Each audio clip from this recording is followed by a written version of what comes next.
gives me great pleasure to introduce and welcome Dr. Andrew Sharman. Andrew is an adjunct professor here at IMD. His adjunct professor title, he's an expert in leadership and organizational culture, and he also has massive experience in risk, resilience, and safety culture. And this has been built up over many years, although he still looks very young. Many years working with both in 130 countries, with the FTSE 100, with the Fortune 500 companies, as a C-suite executive coach as well, and a consultant on safety culture in organizations. And also he's won numerous awards, too many to mention, and is a prolific author. I think I'm doing quite well working on my 5th book.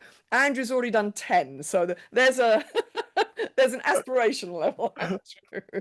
So great pleasure to welcome you to talk about this fabulous little book, the Wellbeing book, 50 Ways to Master Your Mind, Boost Your Body, and Supercharge Your Soul. Wow, beautiful. So first question, a simple one. Why did they choose pink and black? I was intrigued, right? Why pink and black?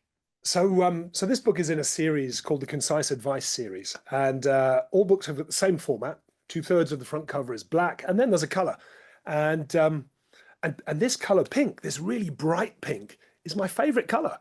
And so I asked the publisher, could we have it pink? And there wasn't another bright pink in the series, and so it's as simple as that. Love it, because it certainly does stand out. It's beautiful, and inside as well, you know. And just to say, any questions as Andrew and I are going through this dialogue, please type them in the chat, because we'd love to make this a fluid dialogue rather than a formal interview. We want to have fun, right? This is about our own well-being. And just to share, since after COVID, so we have BC, before COVID, and then after COVID, Andrew's book was actually published, the Wellbeing book, published just before COVID. So one could say outstanding timing. And we're going to talk a little bit about that in a moment. But Andrew, I've been doing surveys with executives who come through IMD since April 2020. I'm now up to over 8,000 people. And I asked them, where are you spending most of your time? Is it performance zone, high energy positive, recovery zone, low energy positive, survival zone, high energy negative, or burnout zone, low energy negative? And any group, it's between 1/3 to 2/3 of the group are saying they're between survival and burnout, right? So they're on the left-hand side. And then when I ask the people who are in performance zone, what they're saying is that they bounce between performance and survival. You know, their bandwidth is narrower, they're losing it more quickly, yeah? And so I wonder, and by the way, the smallest number in any group of the 8,000 is recovery zone. And so I wonder if I could ask, what are your reflections? Have things got better since COVID, or is it getting worse since COVID? So I think things are getting worse since COVID. I think we all put a lot of attention on COVID itself and thinking about that. And as we try to get back into the world of work, whatever the new world of work looks like, I think we all rolled up our sleeves, put our heads down, and tried to keep the show on the road. And that meant that there's become a blurring of the boundaries between work and leisure, work and recovery time, work and recharging time. And these blurrings of the boundaries, I think, have meant that we spend less and less time now thinking about what we're putting our minds, bodies, and souls through. And this fast living is resulting in a new global pandemic. It's a pandemic of ill-being. And what I think here is that more and more of us are feeling either a sense of general weariness to prolonged bouts of stress, depression, sickness, lethargy, the regularity of picking up bugs, viruses, coughs, and colds seems to be increasing for many of us too. And the mental health issues too are also trending upwards in a negative way. 1 in 4 people now experiencing a mental health issue every year. If we think about bigger picture, cardiovascular disease, cancer, diabetes, lung diseases, all going through the roof. The Yeah. top four causes of death of non-communicable disease death now make up about 70% of all deaths around the Wow. world. Now, Wow. just before I wrote this book, that was about 17 million deaths a year, and it's on track to reach 30 million deaths a year by 2030. Isn't that incredible that the number is almost doubling in 15 years? Yeah. So I think if you look at this data, if you acknowledge that these non-communicable disease deaths are the biggest issue for us, and 7 of the 10 leading causes of death globally now are non-communicable diseases, they account for 38% of all deaths to all of us around the world. Mm. I think Mm. that this kind of points to the fact that the way we're working isn't working. Isn't working. Yeah. And what would you say are the main reasons, like the top 3 reasons for why it is accelerating? I love your pandemic of ill-being versus well-being. And of course, the word disease is dis-ease, right? So you're out of sorts with self, right? Exactly. What do you see as the main reasons since the pandemic that it's actually increasing in your research and understanding? I think it's quite simply because we're taking less time for ourselves. We're so focused on trying to work harder, smarter, more efficiently. There's bigger challenges for corporations around the world, culturally, performance-wise. And I think all of these pressures we're taking on to ourselves more and more and more. And perhaps it's interesting to note that it's leaders who tend to be midway through their career and beyond that are suffering more than younger leaders who are coming into the organizations. And so Ah, perhaps there's something around the way that people of our vintages, Susan, particularly, mm, mm, are seeing work and wanting to work harder. I will definitely take being in your vintage versus my actual vintage. Thank you for pulling me down a decade, which is lovely. But yeah, that's an interesting point because again, we see a lot of youngsters are suffering. And one of the reasons often given is the technology, right? So how technology is fragmenting. I remember in the 80s, when you left work, you couldn't actually work because you didn't have a computer, you didn't have a Yeah. phone. You could think creatively, but you couldn't actually do anything. So you did other things. Whereas now, as you say, the bandwidth, but the bands between work and leisure have just blurred, and you can work 24/7, right? If with the access. And so what is it about human beings that is stopping us putting those bounds? We know it's not healthy. Mm. What is it that stops us from actually acting in ways that we know are going to contribute to our well-being? I think there's a few things there. There's the accessibility, of course. We're all within a reach of our mobile devices, and we know that we can do everything that we need to do on this small little computer in our pocket. So I think it's the ease of access. So what I try to do when I'm at home and at the weekends is put my phone away and just not have it around. Because if it's in front of us, our subconscious brain says, let's just have a quick check and see if there's anything that's important there. And we pick it up and we look at all of the emails. And I wonder, if consciously or subconsciously, we might see that we have 150 unread emails and think, oh, we're really important. We've got a lot of people that need us. And that gives us a sense of well-being, arguably, doesn't it? When we're needed, when we felt like we can be adding value to people. So I think there's a mix of accessibility and the desire to feel needed or important Right. or adding value to a bigger picture, something that's bigger than us. I think And those are maybe two of the big issues. yeah, and so that leads me to think about, that many companies in recent years have been focusing a lot on purpose. What is our purpose? How do we Yeah. contribute to society whilst also operating within the system? What do you think's going on there? Do you think that purpose is actually giving people a sense of well-being? Or is it actually creating a cognitive dissonance for people where, they see that the system isn't working, and yet the system is still working, if you know what I mean? What's your perspective on that? I think it could be a bit of both. Yeah. I see that shift towards purpose and values in organizations. And I wonder whether that's been catalyzed by COVID. The world changed as a result of COVID, and so did corporations and how we see work. And COVID meant the opportunity for change for many individuals to think differently about their working lives and their work-life balance.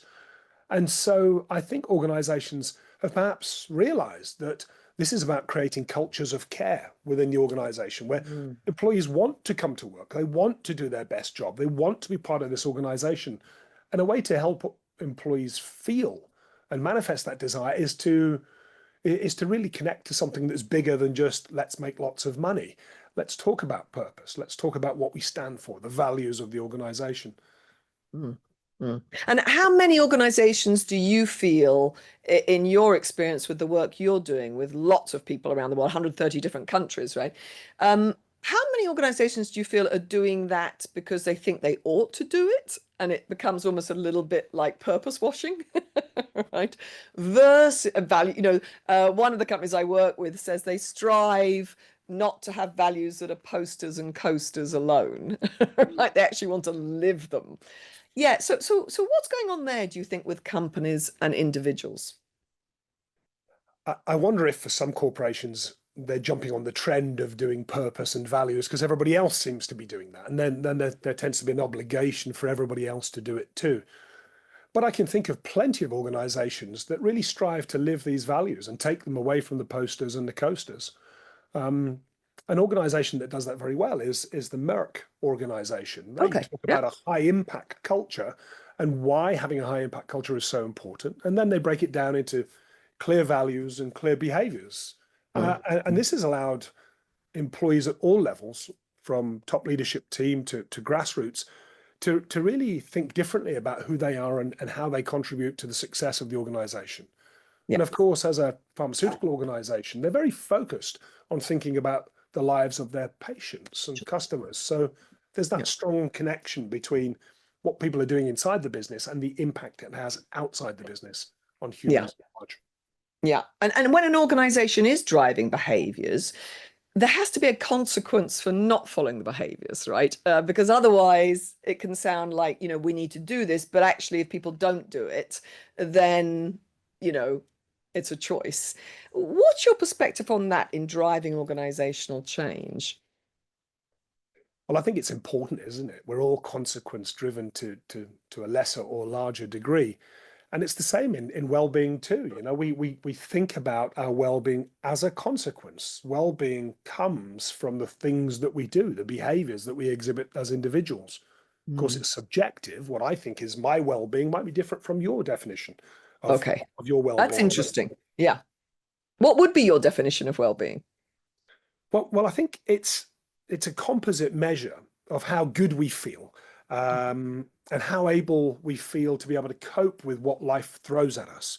And Mm. so, well-being for me includes the presence of positive emotions and moods like happiness, Mm. contentment, pride, and not just the absence of things like anxiety or depression or sadness.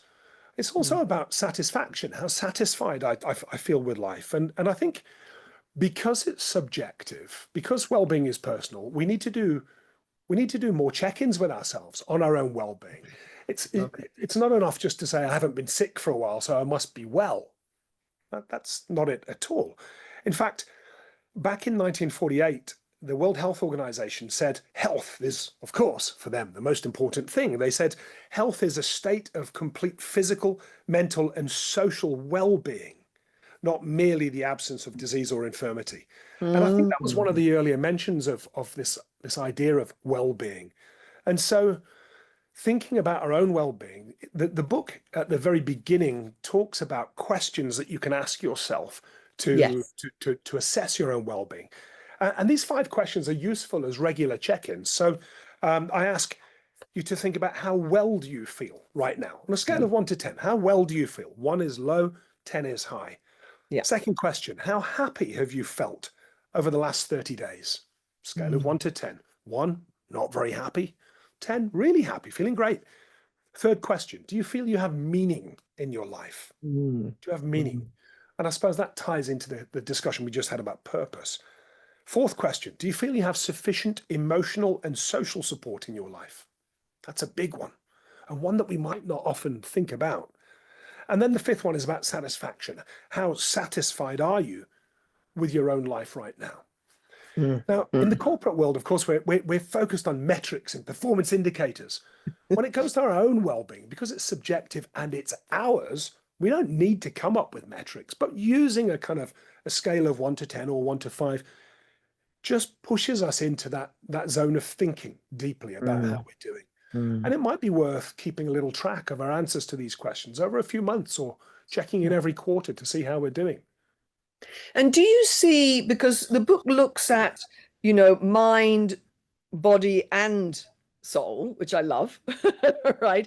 Um, so often you see some people invest a lot in their mind, right? They're really motivated by, I mean, we see this in academia, right? By thoughts and ideas and concepts and creativity and all this sort of stuff. Other people might be super interested in the physical, right? So I know that you've done some ultra marathons and the extreme sports stuff. And so how do you make sure that your soul is in there? And also, is it a balance? Can you even be in your own well-being? Can you be out of kilter by overweighting one of the three and not giving enough time and attention to the other two? Mm. I think there's some interesting questions there. Let's try the second one first. Can you focus on one to the detriment of others? I have a friend who's an ultra marathon runner, and all he does is train, train, train, train, train, train. He's the fittest person that I've ever known. But he often tells me how stressed he feels and how he doesn't feel like he has meaning in his life and how he doesn't Mm, feel connection. And mm, so perhaps the soul part is a bit less for him. Maybe there's a gap there. Now, the idea of the book is not necessarily to say we have to have peak levels for mind, body, and soul. It's a pick and mix. It's a compendium. There are right. 50 ideas broadly split evenly across those three categories. And so the idea is that you can dip into it. Each chapter, each of the 50 chapters is only 2 or 3 pages. Yeah. It's science-backed research turned into practical advice and thinking so that you can pick up and start anywhere in the book. Choose any chapter at random and go ahead and just try to think about the topic that's contained there. Yeah, yeah. And what's interesting about that is we all know, right, that we know what's good for us, most of us, but doing it is another challenge. And so let's say I pick this up and I just open it and it go, oh, the curious brain, right? That's what I opened on. Great. And then there's some exercises because this is very practical. I love the practicality of this book, right? Simple questions. How are you? How was your day? How are you feeling? What have you been up to? So it takes me through a very easy to follow practical approach. And yet, good old human behavior, my existing pattern is stronger than maybe the new one I want to do. How do I overcome the resistance to even applying the great wisdom in here that I know is going to be helpful? Yeah, but maybe I'm not doing it, right? What's your advice there? Look, we're creatures of habit, aren't we? And Yeah. we get into these routines, and we exist on autopilot quite a lot. And one of the phrases that I like in this book that I use quite a bit is that we're a human being, not just a human doing. We get stuck in doing, doing, doing, doing. And so we've got to break that. We've got to break that pattern a little bit if we want to change. If we answer those 5 questions that I just gave you on well-being, we think, might want to do something more. And so the idea of the book is exactly as you say, to find small ways of making Okay. the change. And that chapter on curiosity is a good one because we defer our curiosity to these devices, don't we? Every minute, 2.4 million search requests going into Google. But yeah, we used to sit around dinner tables and say, what's the capital of Australia? How many people live there? Have you ever been there? What's it like going for a holiday? What are the best things that you recommend to do in Sydney? And we don't do that anymore. We just type top 10 things to do in Sydney, Australia, best time to visit, and we get the answer immediately. Mm, And we do that as leaders and as human beings more broadly in life. We don't use our natural powers of curiosity, even in the most mundane ways. So mm, asking someone how they're doing has become a transaction for many people. You walk mm, past someone in the corridor, how are you? Fine. And you keep walking. And the reality is, if 1 in 4 people have got a mental health issue right now, And if these diseases related to the way that we're living and working are on the increase, most of us are not fine. And Yeah. even if you're thinking about it in the most literal sense, fine would be 3 out of 5 on a scale, wouldn't it? It'd be kind of, Mm. yeah, fine, good, okay. I don't think we can all be there. Some of us must have days where we think, oh, I'm really not fine at all. Yeah. Yeah. And, But and, maybe that, and yeah, and I mean, I love that you're bringing this because do you see that companies are becoming more willing to co-create the spaces where employees can say, I don't feel great today, and they're accepted for it, versus the company saying, I'm going to fix you, or you better fix yourself and get with the program, right? Where do you see organizations in this? And a second question, if I can, just to throw in there, I'd love to hear your perspective on, obviously, BC before COVID, people went to the office. During COVID, everybody worked from home. Now there are a lot of debates with a lot of different organizations about going back to the office or working from home. And so I'd love to hear your perspective on what you're seeing are the trends in that in relation to well-being, because some people are saying actually it's damaging my well-being to go back to the office, right? Whereas others are saying actually no, I love the social interaction. And so yeah, so first part, second part. So yeah. gosh, these questions get more tricky to answer as we continue this discussion. Thank Well, you. it's such a fascinating topic, Andrew. My apologies. I love it. Yeah. So look, I think organizations are aware of the importance of thinking about well-being. The bottom line is simple. When your people are tired and sick, anxious and overwhelmed, that they won't have a lot of capacity to perform, and they won't perform at their best. Many organizations, though, think that all they need to do is put out some bowls of fruit and offer a subsidized gym membership. That isn't a well-being program. That's not something that's going to significantly and sustainably increase people's capacity to bring their best selves to work. And so I think what we've got to do is get organizations to shift from thinking well-being is a supplemental program that you get around to if you've got some time or some bandwidth. And instead, we've got to see well-being as a core business discipline. And so when Mm, well-being is woven into how a business works, a focus on well-being starts to create a much more sustainable, healthy, and productive workforce, one that's ready to create, ready to innovate, ready to perform. And I see this with the organizations that we work with in our practice. So when a large manufacturing company dedicated time during their workday to employees to stretch before going on shift, work-related injuries declined by 50%, workers' compensation costs decreased by about $1 million a year. wow. Employers that create cultures of care and cultures of health typically see a much lower turnover of staff, somewhere between 10 and 20% less turnover. Yeah. Employers that see reductions in workplace burnout when they start to focus on meaningful well-being programs like the ones that are running this week and this month here at IMD. Just outside this room, there's people having their blood pressure checked and all sorts of other well-being discussions going on. And so I think all of this adds up to a much happier, healthier, much more well workforce that's able to contribute successfully to the organization. And you're an expert in health and safety, and often we think of health and safety as being related to factory workplaces, less office, right? So how would you have us reframe? What would be, an approach where, as you say, well-being is the core of the strategy of the company? How then should we view health and safety in terms of, office populations? Well, I think we shouldn't talk about health and safety. I think there's such negative stigma around this Okay. phrase, health and safety, that Yeah. turns most people off. In fact, what Mm, we're really talking about is this culture of care, making sure that people feel cared for and appreciated and valued when they're in the workplace. And going back to the second part of your previous question, this idea of well-being when you're at work and you're not at work. So people that are working from home or yeah. from a co-working public space rather than going into the office, this contributes to our well-being too, in both Mhm. positive and negative ways. I know that when I'm working from home, sometimes I can get a load of washing on, and or I can have a lunch that I prefer rather than a sandwich from a cafe. Yeah.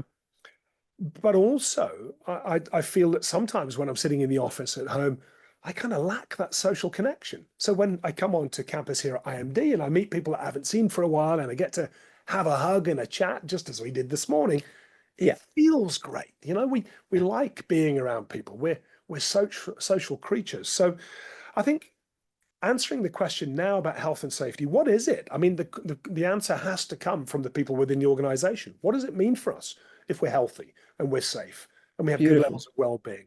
I think some work around defining that can be important.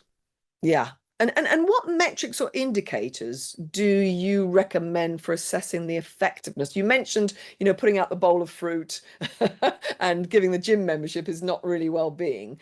So, how can organizations measure the effectiveness of their well-being programs? So remember earlier I said that well-being is a composite. It's around happiness, contentment, satisfaction, and Mm, thinking about the value that we get and we give in our lives. I think metrics around these things are much more interesting than saying, well, have we had any accidents? Have we had any ill health trends? How many people have we got off sick right now? Those are outcome metrics. They're lagging metrics. They're not particularly helpful. So I think I'd focus more on understanding how happy people feel at work, how mm, trusted, how valued, how satisfied they are in their job. These sorts of questions, which we often find tucked into employee opinion surveys, those are the questions that I think leaders need to be asking more often, not just once a mm, year in a questionnaire, but every week. What's the highlight of your week this week, Susan? What projects are you working on that make you feel good? What are you worried about in this project? Having better, more curious, more meaningful conversations as a leader is a key to success for the team, the organization, and mm, the leader themselves, isn't it? So what I'm hearing you say is it's really co-creating those conditions to have the conversations where people can bring their full selves and feel included, inclusivity or accepted for how they are in that moment. Exactly. And isn't that Right. all we all want? Just to feel accepted, just to feel part of something? And as you say, the culture of care where, I can say, I'm feeling exhausted this week and someone's not going to try and fix me or tell me I'm wrong. But say, we hear you, you know, and then you're accepted. And then actually I feel a little bit better because it's okay to be how I'm feeling. Yeah. I mean, it's okay to not be okay all of the time. We Yeah. have different moods, emotions, and they all affect our performance and how we are in any given moment. Right Yeah. now, I'm kind of, I said to you this morning, I'm feeling a bit of a fraud. I've come here with a cold that I picked up from my daughter that she got at the crash. And here I am talking about well-being and I've got a cold. Shouldn't I be perfect all the time in terms of well-being? Well, of course not. No, I'm feeling a no. bit tired too. I've been traveling a lot with work right now. So I know that I'm tired and I've got a cold. So I need to be aware of that and not Mm, overwork myself and think, oh, I've got all of this stuff that I've got to do. But instead give myself a little bit of grace, enough to step back and say, beautiful. remember, you'll need to recharge a bit more. You might need to drink a bit more water this week. Water. You need to Right. have more vitamin C. Think about your diet. So I think checking Yeah. in with ourselves and encouraging leaders to do that with their teams in a meaningful way is really important. Fabulous. Yeah. Yeah. And so that daily check in with self, right? How am I feeling today? You know, when you were researching this book, what scientific research surprised you the most? Was there something where you went, wow? Or I mean, maybe there was a lot, but is there one thing that stands out for you when you were researching the book that was maybe counterintuitive or you didn't realize it was quite so strong that you would think was valuable to share with others? So two things. There was some research by the University of Taiwan around the amount of exercise we need, the amount of activity we need. And of course, we all know we should get something like 20 to 30 minutes of cardiovascular activity each day. Mm, We know we've got to get a little bit of strength training and weight training as we get older to keep our muscles and skeleton in shape. mm. But the University of Taiwan said you actually only need 15 minutes of exercise every day. And the bit that really excites me is that it doesn't need to be all at once. It could just Oh, be in 3-minute increments. wow. Like, could you give examples what they were saying? What is 3 minutes of exercise? Walking up Or the 3 minutes stairs of or something, yeah, something that just pushes your heart a little bit more than normal. It doesn't need to be fast-paced sprinting on a treadmill. It could be exactly that, taking the stairs as we did to come to the third floor of the building here today. yeah, yeah. So 3 minutes is a bit like HIIT training, high impact Right. intensity training, right? So Yeah. just getting ourselves breathing a little bit harder, getting the blood pumping a little bit more for 3 minutes, 5 times a day. So taking the stairs is an easy one to do, isn't it? Yeah. Yeah, The exactly. other bit that surprised me in the research is the importance and impact of water. Most of us don't drink enough. No. So Yeah. some of the research indicates that 90% of us don't drink enough water on any given day. And so How much should we be drinking? good, yeah, great question. So it depends. It Got to take a depends sip. on, yeah, let's pause and take a sip before we go further. Exactly. Our audience, pause and take a sip of water so we feel better. Yeah. So I wonder how many of us know how much we should drink. Now, in the book, I kind of give this little formula: 0.033 times your body weight in kilos. Okay. So I'm 100 kilos exactly. So the sum is easy for me. It's 3.3 liters a day on Wow, an that's a ordinary day. lot. 3.3, yeah, it sounds a lot, doesn't it? But actually, it's not that much. Yeah. And my tip is to find a vessel that you know the size of. So my IMD bottle is almost a liter. So I know that I need about 4 of these in a day. And then I've got the allowance of water that I need. Now, that sounds Wow. like a lot. If you put It does. 4 liters, 3.5, 4 liters in one place, you think, gosh, how am I going to do that? Every night when I go to bed, I put a glass of water by my bedside. It's about 3/4 of a liter. Now, I don't drink it during the night. I drink it as soon as I get up in the morning. And because it's right next to my bed, it's an easy little trigger for me to pick it up, drink the water, and then start my day. Great way to flush and detox the system. So that's a good way to do it. But the research around water is fascinating. A 5% drop in water consumption can lead to 30% loss in energy. Just 5% less water than we need. A 3% loss in water leads to brain fog. A 2% loss in water consumption leads to slower metabolism. So water really is one of the most important things that we could do to boost our well-being right now. For our mind Wow. I mean, and that's a us. huge one. And can I just ask a detailed question there? Does it have to be water or can you get away with teas and other drinks? But water is better, I guess. So water's the best, isn't it? I mean, everything else kind of puts stuff in, but arguably herbal teas, green teas, these sorts of things can all contribute to the amount of water that we want to consume Right. during the day. We should be mindful that other things like coffee can be diuretic and cause us Yeah, to of course. get rid of more water from our body. So I guess like all of these things, it's about balance, isn't it? Yeah. Yeah. But that's a wonderful top tip of what I can actually do. In fact, I think I will start doing that. As I'm saying, the glass of water by the bedside is a fabulous one. If we look at, an era that is being increasingly dominated by digital connectivity, more and more so, and you mentioned about putting your phone away for our own well-being, not being distracted, right? And actually, it was funny. I was talking to somebody yesterday, and they said they noticed a beautiful sunset, and they didn't take out their phone and take a picture of it, right? And it was that was like they were congratulating themselves. They resisted the urge to picture it, and they just took a mental picture of it. Yeah. What's the research around this? I know, for example, Japan forest bathing, because we have a colleague here from Tokyo, where you go out and you're in trees, is enormously regenerative for recovery. The other classic maladaptive coping response that we see today is, Netflix, right? You go home after a hard day's work and you get your dinner and your drink and you sit down and 5 episodes back to back, right?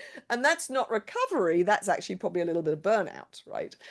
What's your take on how we can manage ourselves with our technology, given the world in which we live, the 24/7 aspect, all that kind of stuff? Mm. As you were talking there, I was reminded of something that we have at home. As you know, I have a young family. My daughter has just turned 2, and in these winter months, we've given her a set of gloves, but of course she keeps taking them off. So we put them on a string of elastic, like you and I would have had when we were kids, right? Exactly. And the elastic goes through and the gloves pop out of each sleeve, and she can never drop them. I'm thinking about these things. It's almost like our mobile devices are on a piece of elastic attached to the end of our hands because they're always in reach. And then the remote control is in the other hand to turn on Netflix. And in fact, sometimes I wonder whether we have both things, the remote control in one hand and the mobile device in the other. And we think we're checking emails whilst we're watching the 5 episodes of the series. I don't think we're Netflix and chilling anymore. Right. I think you're right. We're just burning out and we're sitting there staring at the screen, hoping that somehow we'll recharge. Now, that's not to say that all technology is bad, right? I use an app on my phone to improve my well-being every day. It's the app called Calm, and Calm. Yeah.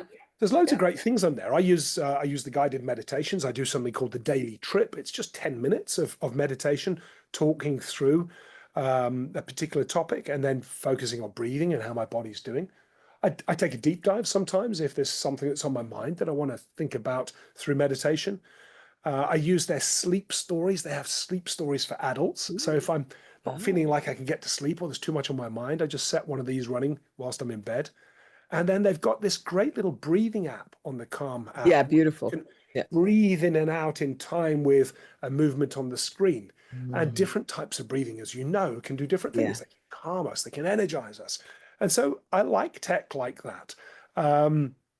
So I think it's about trying to get it in balance. And as I said earlier, I try to deliberately put my phone away at weekends. When I'm driving, I put my phone in my glove box so I can't be tempted to touch it. Tempted. Yeah. I use the airplane mode on my phone, even when I'm not on airplanes. I'll turn it on to airplane mode and give myself a bit of disconnection from it. And I think balancing tech like that and also getting out into nature. You talked about Shinroku, the forest bathing idea.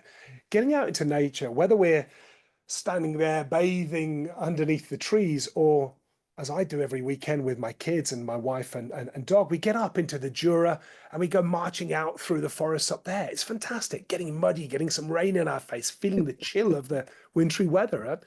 We all come back feeling recharged and revitalized. Yeah, yeah. And you mentioned the research from University of Taiwan, and we talked about the forest bathing. Are there cultural variations around well-being that you've discovered in your research? Or, are we all human and therefore, we can, technology is the same the world over? What's your perspective on any cultural variations? Well, of course, we're probably aware of things like blue zones, parts of the world that live longer and seem healthier, like Japan, for example. Great example. People in Japan seem to think more about their well-being, seem to indulge more in things like forest bathing. We know that the Mediterranean diet is good for us, eating healthy fats and a wide variety of different things, and lots of fish and vegetables.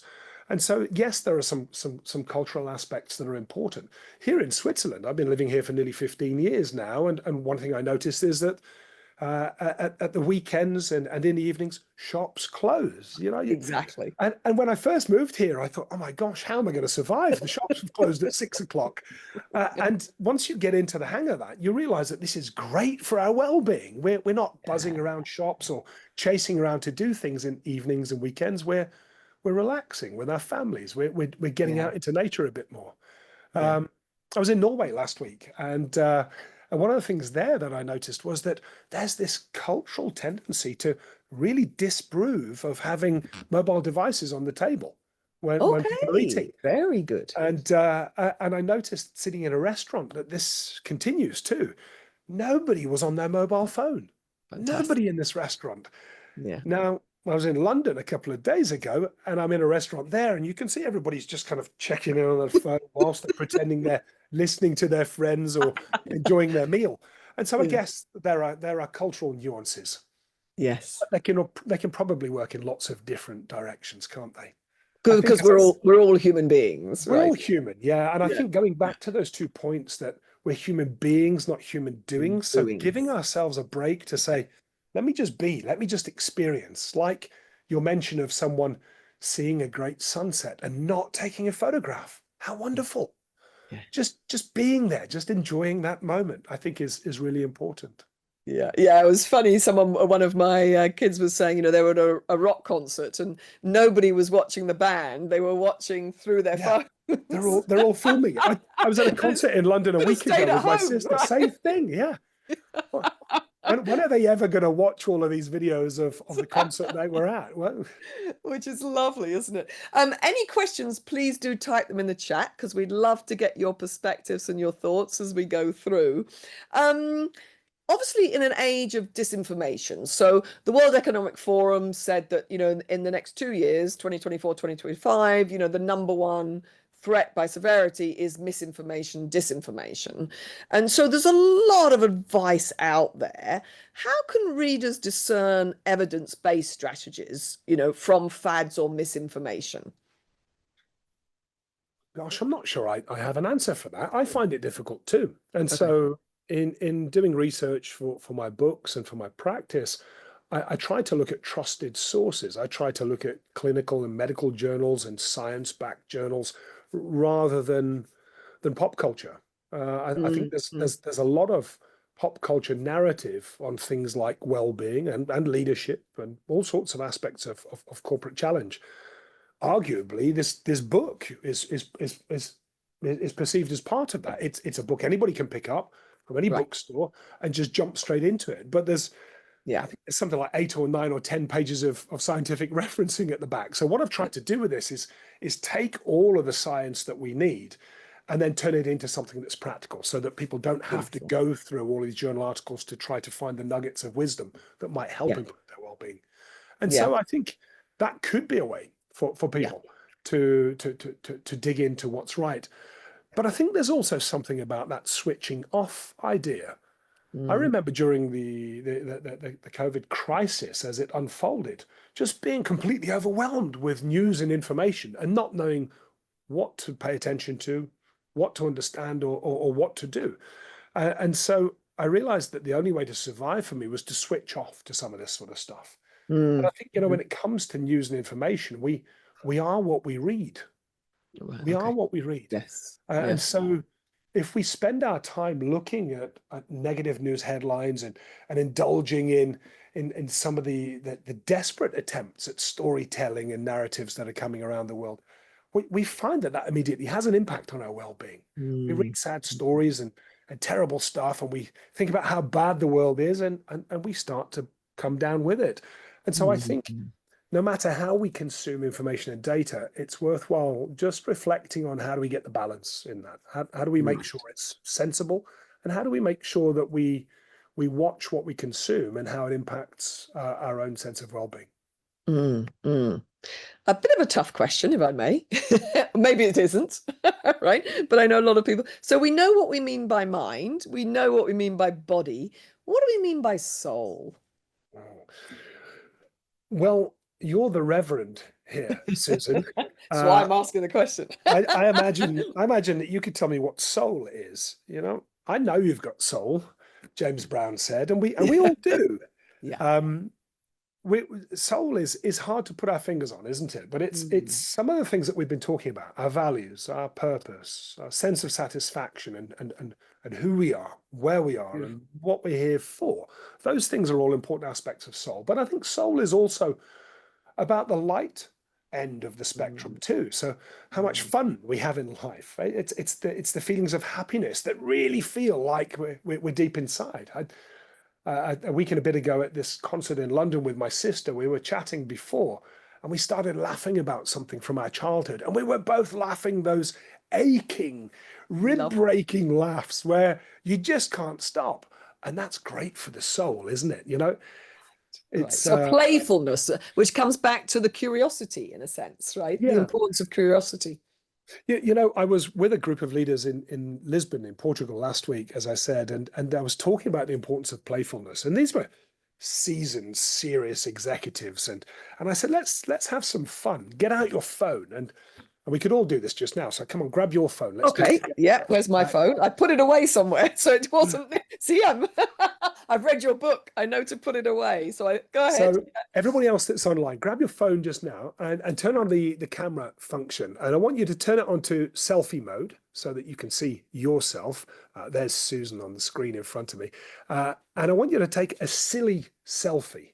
I want you to make the silliest face possible. It's ridiculous, isn't it?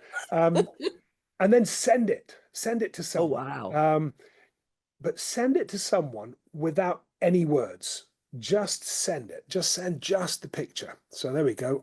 I'm sending it now to my friend Rob. There's the picture. Here it goes. Brilliant. Boom. It's gone. And now, in this moment of playfulness, Susan, you've got a big smile on your face. You're laughing away. I'm smiling and laughing. Right. People that are watching might be smiling and laughing and thinking, what an idiot this guy is. And that's great, isn't it? We're all smiling and having fun together for a moment. Yeah. And so I think just doing small things like this can bring that sense of fun and happiness and lightheartedness back to us. And that's deeply enriching for the soul, isn't it? Oh, isn't it fabulous? Isn't it fabulous? It reminds me, I met a wonderful lady at the Inner Development Goals Summit, the IDG Summit, a few weeks ago in Stockholm.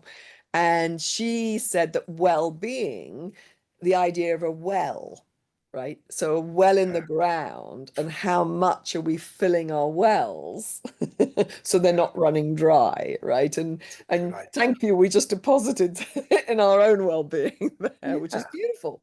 And it's simple. I love It's that. also bonding, right? It's also bonding. It is, yeah, it is bonding. I think we need that bonding, and I love the idea of the well, filling the well. And so I've got a few copies of the book here, and I thought it might be fun just to give these away to people that are watching just now. So let's take your idea of filling the well, and if people want to put into the chat box their best idea to fill the well, to improve your well-being, what do you do? What's your best tip? What's your best idea? And Susan, we'll choose the best 3 or 4 ideas that come in. And fantastic. And certainly the first one that comes in, definitely. certainly the first. Okay, so first idea gets a copy. Can have this one, yeah, because I've got another copy that's mine. Yeah, brilliant. Yeah. Beautiful. That's lovely. Oh, here, to be grateful for my life, Marta, to be grateful for my life and remember it every day. This is your one, Marta. Mona, Marta, walking and there's nature. Mona, walking in nature. Good. Love And it. this is yours, Mona. Yep. Oh yeah. Hooray! Great. Love it. Yeah, it's interesting because when we start viewing our life as a gift, we are only here for a fraction of time. Sometimes it feels like a long time, but it is just a fraction. Dance with the best music, Camilla. Taking a power nap, Roberto. Ooh, Wow, that's a great one. Roberto, that's a brilliant one. Really, really cool. Between 2 o'clock and 4 o'clock in the afternoon, a 15-minute power nap can be fantastic, even if you don't get into super deep sleep. I was talking about this yesterday with someone, and they said, oh, I'd be worried I wouldn't wake up. And so when I do this in my office, I put a pen and I hold it very lightly just between my finger and thumb, and I rest my arm with my hand, my palm up on my knee. And so after about 12 or 13 minutes, our body relaxes enough for our fingers to open and drop the pen. And the sound of the pen dropping is often enough just to wake us up. So that could be a great little tip for a power nap, but never after 4 o'clock in the afternoon. That might Oh, interfere really? with your Why? sleeping later. Might interfere Okay. with circadian rhythm. You're sleeping later. Okay, so before 4. Before 4. Between So 2 and 4. I've got 3 hours to get in a power nap. Christoph, Andrew, you've made Christoph's day. That's it, Christoph. Between 2 and 4, 15 minutes. Fantastic. Well, I'm going to take you up on this. Sit in my hammock in my garden and gaze into the blue sky. Ooh, that sounds good. Beautiful. Oh, sunset with a glass, family and friends. Brilliant. Love Lucia, that one hi, too. Lucia. Nice to see you here. Yeah, absolutely. I mean, and this is what I love is when we really come to what we know feeds us, right? And adds to our well-being. We all know, and we all feel better just reading these things. None of these say stare in front of my computer for the next 24 hours and it's like It's all connections. So, Andrew, what would be your last words that you would like to share with the group, and not just the people on, but the people that listen to this afterwards? A great book, highly recommend it. I had the privilege of reading it to prepare for this, and it really is practical. But well, so I want to say, and it's practical, and the research references are wonderful at the back, so very solid researched. And so, and it's also beautifully written. It's easy to read with some really simple tips to follow, and habits to overcome and new habits to put in. So, Andrew, I shall hand over to you for the last words. Gosh, okay. Mark Twain, the American writer, said, "The secret of getting ahead is getting started.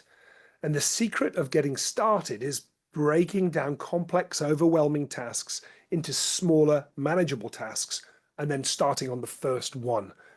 So my suggestion to people listening is think about what the smallest thing is you could do today to improve your well-being. And do that. Just start there. Could it be 3 minutes of exercise, using the stairs, going up and down a couple of times if you only have a short distance on the stairs, going up and down a couple of times to get your body moving a little bit? Could it be calculating how much water you need to drink? Remember, 0.033 times your body weight in kilos gives you the liters you need. Could it be about taking a couple of minutes out to do a little meditation, one of the guided meditations, or simply just closing your eyes and focusing on your breath, breathing in for 4, breathing out for 5. That could be a great way just to do something, but start small. Don't feel like you have to suddenly become a superhero in the first day of thinking about well-being. Just start with something small. Thank you. And just a last question. How many of the 50 do you do? You wrote it. Well, yeah, I'd love to say I do all of them every day, but I don't. But No, of course. I do a mix. One of the favorite things that I like is 60-second exercise routines. So when I'm working at home and I feel the call of nature and I need to use the bathroom, I go and use the bathroom, fill my water bottle back up, and then do 60 seconds of push-ups or star jumps or stretching. Just 60 Okay. seconds. Every time I go to the loo, I always do my little 60 seconds of exercise. So that's a Wow, big that's a one for me. great tip. That's a Yeah, great tip. Yeah, because we go to the loo several times a day, right? Then we're getting in our exercise. exactly. Beautiful. Well, I'm taking with me the water. I'm taking with me the exercise, and certainly I'm going to seek the power nap too. So huge gratitude, Andrew. Thanks to everybody Thank you. who's online. A real pleasure to have you with us. And I hope, again, start today. Pick one thing and let's do it together. Exactly. Thank you, Thank Susan. you. Thanks to everybody joining us. Thanks. Bye-bye.